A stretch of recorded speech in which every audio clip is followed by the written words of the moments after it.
പ്രിയ പ്രേക്ഷകർക്ക് സീരിയൽ ന്യൂസിലേക്ക് സ്വാഗതം. കൂടുതൽ സീരിയൽ ന്യൂസുകൾ അതിവേഗം ലഭിക്കുന്നതിന് ഈ ചാനൽ സബ്സ്ക്രൈബ് ചെയ്യുക. ബെൽ ഐക്കൺ മറക്കാതെ ക്ലിക്ക് ചെയ്യുക. വീഡിയോ ഇഷ്ടമായി എങ്കിൽ ലൈക്ക് ചെയ്യാൻ മറക്കരുത്. ഇഷയോട് ഇനി മടിക്കാതെ വീട്ടിലേക്ക് കയറി ചെല്ലണം എന്നുള്ള നിർദ്ദേശം നൽകിയിരിക്കുകയാണ് ഇപ്പോൾ പോലീസ് ഉദ്യോഗസ്ഥൻ. അവൾ ഫോൺ വിളിക്കുന്നത് തടഞ്ഞാൽ വീട്ടിൽ പോകണം നീ. അവന്റെ കുഞ്ഞാണ് നിന്റെ വയറ്റിലുള്ളത്. അപ്പോൾ അവളേക്കാൾ അവകാശം നിനക്ക് തന്നെയാണ്.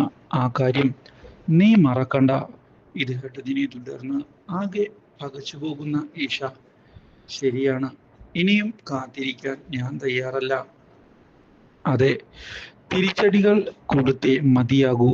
ഞാൻ വീട്ടിലേക്ക് പോകും, അബിയെ കാണുകയും ചെയ്യും.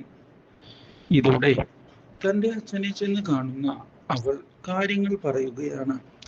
എനിക്ക് അബിയെ കാണണം. അതിനായി അബിയുടെ വീട്ടിലേക്ക് ഞാൻ പോവുക തന്നെ ചെയ്യും. അല്ല, അപ്പോൾ ദേവബാല, അവളെ പേടിച്ചിരിക്കാൻ എനിക്ക് സാധിക്കുകയില്ല. അബിയുടെ കുഞ്ഞ് എൻ്റെ വയറ്റിൽ ഉള്ളിടത്തോളം കാലം ഞാൻ ഭയന്നിരിക്കാൻ തയ്യാറല്ല അച്ഛാ. അതുകൊണ്ട് ഞാൻ മുന്നിലേക്ക് പോവുക തന്നെയാണ്. ഇതിനെ തുടർന്ന് കൂടെ നിൽക്കാനുള്ള തീരുമാനം എടുത്തിരിക്കുകയാണ് ഇപ്പോൾ റാം മോഹൻ.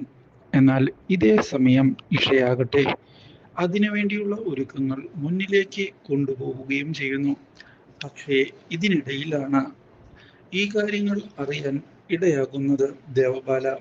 നീ ഇപ്പോൾ അവളെ തടഞ്ഞാൽ അവൾ വീട്ടിലേക്ക് വരും. അവളിങ്ങ് വരട്ടെ, അവളെ ഞാൻ ശരിയാക്കാം. ഒരിക്കലും ഞാൻ അബിയെ അവൾക്ക് വിട്ടുകൊടുക്കില്ല.